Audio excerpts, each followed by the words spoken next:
बहुत ज़्यादा लोगों से घुलता मिलता नहीं था। मैं बीटेक करने गया और बहुत सारे अच्छे थे, बहुत सारे लड़कियां लड़के, बहुत अच्छी फैमिलीज थे, बहुत अच्छा नॉलेज था, बोलने में अच्छे थे, कोई बहुत बढ़िया सिंगर था, तमाम अच्छी एक्टिविटीज़ करते थे, लेकिन मैं उनसे बहुत ज़्यादा इन्वॉल्व नहीं हो पाया। उसका एक रीज़न ये था कि मैं कुछ 2-4 दोस्तों में ही सिमट के रह गया। उसका खामियाजा ये हुआ कि जब मैं बीटेक कर लिया तो बीटेक करने के बाद जब वो अपनी डिफरेंट फील्ड में गए तो मैं फिर वहाँ सिकुड़ गया। न मेरा उनसे कॉन्टैक्ट था, न मेरा उनसे इंटरेक्शन था, न मेरा उनसे कोई तालमेल था। और जो मुझको ज़रूरतें थी, जैसे कोई मेरे साथ का बच्चा था, उसकी ऐसी कंपनी में हो गया था जहाँ मैं चाहता था कि मैं भी हो जाऊँ और मैं उसके रेफरेंस से हो जाऊँ, लेकिन मेरा उससे इंटरेक्शन ही नहीं था, मैंने उससे कभी मतलब कभी उसके साथ बैठा ही नहीं था। तो मैं कहने का मेरा मतलब ये है कि जब आप कहीं पढ़ते हैं, आपके साथ लगभग यहाँ 200 परिवार बैठा हुआ है, हर सदस्य अपनी फैमिली को रिप्रेजेंट करता है। किसी के फादर पुलिस डिपार्टमेंट में हो सकते हैं, किसी के फादर जज हो सकते हैं, या संविधान से रिलेटेड या वकील से रिलेटेड कोई काम कर सकते हैं, कुछ भी।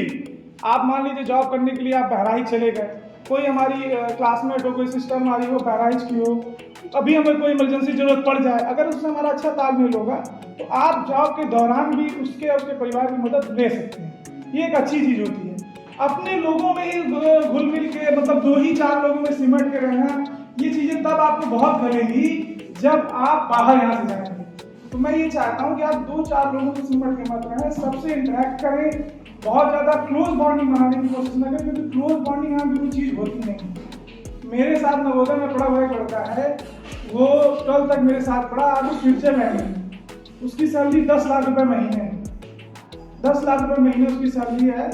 बहुत अच्छा मेरा दोस्त था, मतलब कुछ खरीदने जाए तो मेरे लिए दो लाता था, एक अपने लिए एक मेरे लिए, लेकिन आज मुझे जरूरत है तो 10 रुपये भी नहीं देता। ये एक एग्जाम्पल है, मुझे जरूरत नहीं है, ये एक एग्जाम्पल है। बहुत ज़्यादा क्लोज होने की जरूरत नहीं है। कोई बाहर आप जाने के बाद आप यहाँ से कोर्स करके निकलेंगे तो कोई किसी की पर्सनल मदद नहीं करेगा, संबंध की मदद हो सकती है। तो 2-4 लोग मत समझिए, सभी से सीनियर से इंटरेक्ट करिए, हर लड़की को हर लड़के से बोलना चाहिए, हर लड़के को हर लड़की से बोलना चाहिए, अपना हेजिटेशन भी दूर करना चाहिए। अब मेरे अंदर तो, मैं अपनी पढ़ाई नहीं कर रहा हूँ, लेकिन मेरे अंदर एक क्वालिटी है, अगर क्लास की 5 बच्चे मुझे दे दिए जाएं जो मंच में आने से डरते हैं या संकोच करते हैं, विदिन 3 वीक्स मैं उनको इतना कॉन्फिडेंट बना दूंगा कि यहाँ नहीं 1000 लोगों की भीड़ में बोल लेंगे और अच्छा बोल लेंगे। ये मेरे अंदर कॉन्फिडेंस है। होता क्या है कि हमारे अंदर मंच फियरनेस होता है, मंच में आने का डर होता है। जैसे मैं इनकी बात कर रहा हूँ, क्या नाम, ज्योति हमेशा मंच से आने से डरती है। तमाम लड़कियां हैं, मंच में आने से डर क्यों लगता है हमको? बोरिंग तो नहीं हो रहा? नहीं। मंच में आने से हमको क्यों डर लगता है? क्योंकि हम अपनी पर्सनालिटी को लेकर के डरे होते हैं। थोड़ा पर्सनल बात है, इसको पर्सनल मत लीजिएगा। लड़कियां जब आती हैं मंच पे तो घबराई होती है कि पता नहीं मेरा पीछे कैसे कपड़े दिख रहे हैं, मैं आगे कैसी दिख रही हूँ, मंच में जाओ लोग कहीं हंसने लगे।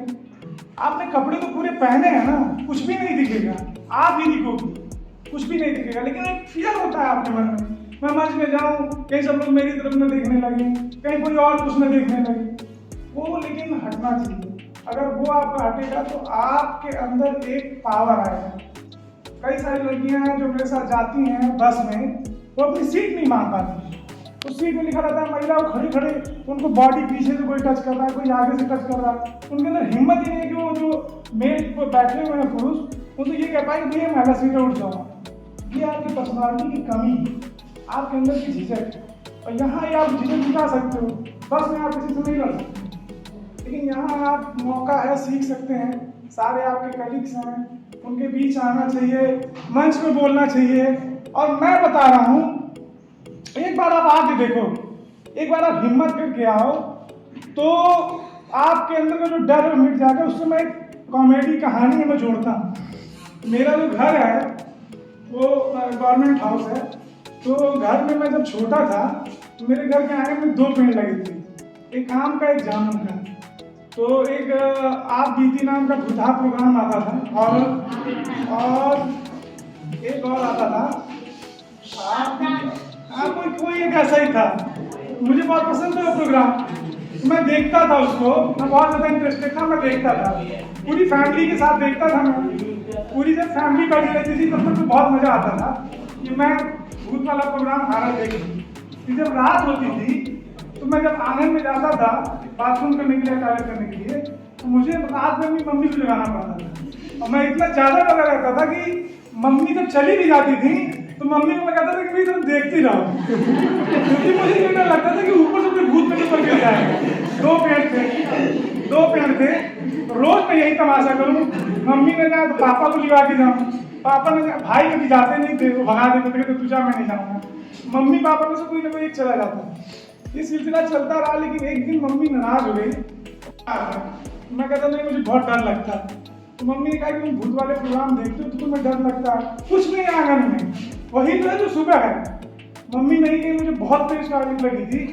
मैं गया, अब मैं गया तो मैंने एक चीज और की। जब मैं गया तो मैं पेड़ की तरफ देखने लगा खड़े होकर। मुझे ये लगता था कि किसी ब्रांच से, किसी शाखा से कोई चुड़ैल कूद जाएगी मेरे ऊपर या भूत कूद जाएगा मेरे ऊपर, और मैं बहुत ज्यादा डरता था। तो मैं गया आंगन में, 10-11 साल उम्र रही होगी, मैं लगातार 5 मिनट पेड़ की तरफ देखने लगा। 2 पेड़ थे, दोनों की तरफ मैंने देखा। मैंने देखा यार कुछ है नहीं। फिर मैं सोचा कि अच्छा देखूं शायद मैं इधर उधर बिल्डिंग ना हो। तकरीबन मैंने 10 मिनट दिए। मैं जब देख लिया तो मेरे अंदर का जो डर था वो मर गया। मुझे लगा मैं बेकार में डर रहा हूँ, कोई है नहीं यहाँ। उसके बाद से फिर जब मुझे कभी जाना पड़ता था आंगन में तो मैं चला जाता था। मेरे अंदर ये विश्वास हो गया था कि मेरा वैन पर कोई ऊपर नहीं बैठा। मैं 10 मिनट तक रुका था, अगर किसी को कूदना होता मेरे ऊपर तो कूद जाता।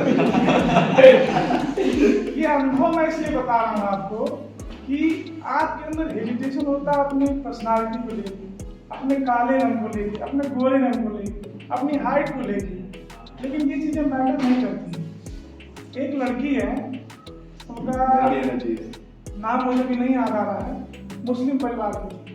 तो इस समय वो इनकम टैक्स कमिश्नर है दिल्ली में, अभी नाम मुझे बता रहा हूँ, दिमाग में नहीं आ रहा।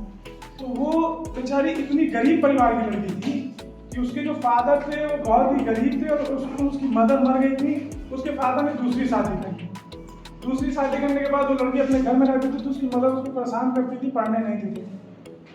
वो लड़की क्या की कि अपना घर छोड़ करके आई और ट्यूशन पढ़ाती थी, और पैर से वो विकलांग थी बेचारी, पैर भी उसका खराब था। वो बहुत ज़्यादा खराब नहीं था, लेकिन थोड़ा कुछ डिस्टर्ब था। लेकिन उसके अंदर कॉन्फिडेंस इतना ज़्यादा था। उसकी मैम स्टोरी जो है वो बहुत ज़्यादा शेयर की गई है।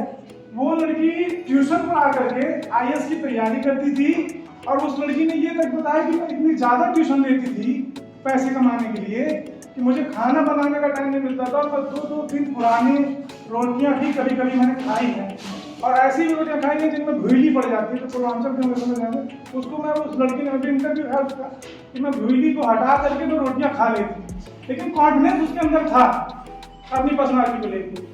उसने IRS इंडियन रेवेन्यू सर्विस को निकाला, IAS का सब पार्ट, और आज वो इनकम टैक्स की कमिश्नर लेवल के ऑफिसर हैं। Now she is very beautiful.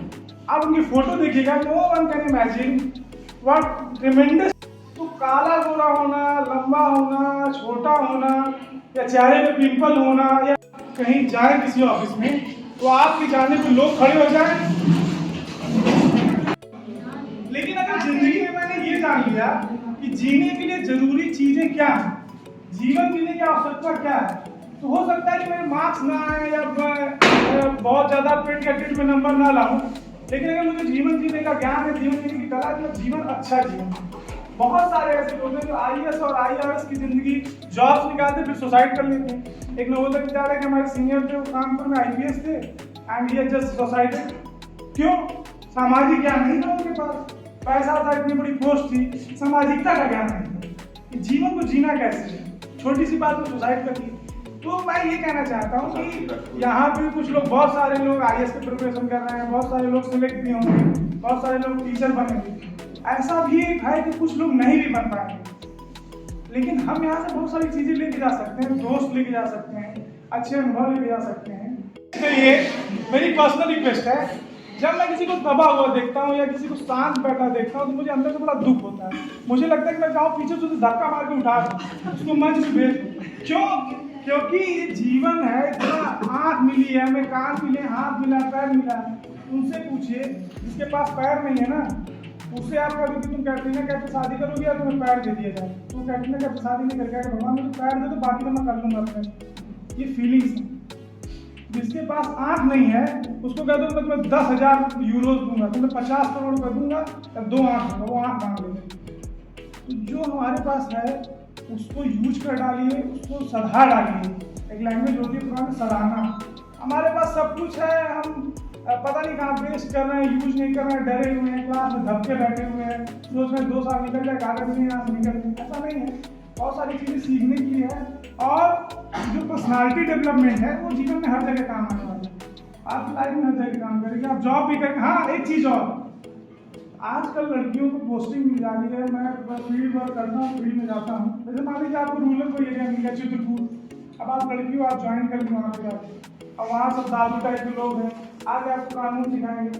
अरे मैडम आप पढ़ा नहीं है, आपको मैं शिकायत कर दूंगा, अभी मैं जा रहा हूँ सीडीओ साहब के पास। अब आपको बोलना नहीं आ रहा, आपके अंदर हेजिटेशन, आप कांपने लगेगी, आप कांप गई, वो दबा देंगे। फिर वहाँ से गलत चीज़ें स्टार्ट हो जाती हैं। आप कम से कम इतनी देखिए, एक होता है पावरफुल होना, एक होता है एरोगेंट होना। आपको बहुत ज़्यादा हिंसक नहीं होना है, लेकिन एटलीस्ट इतना होना कि आप अपने अधिकार की बात कर सकें, अपने आप को रिप्रेजेंट कर सकें, मंच पे आने की ताकत हो, अपनी बात रखने की ताकत हो। तो मुझसे अगर कोई मेरे साथ कम्युनिटी में आना चाहेगा तो मुझे most welcome and thank you for that.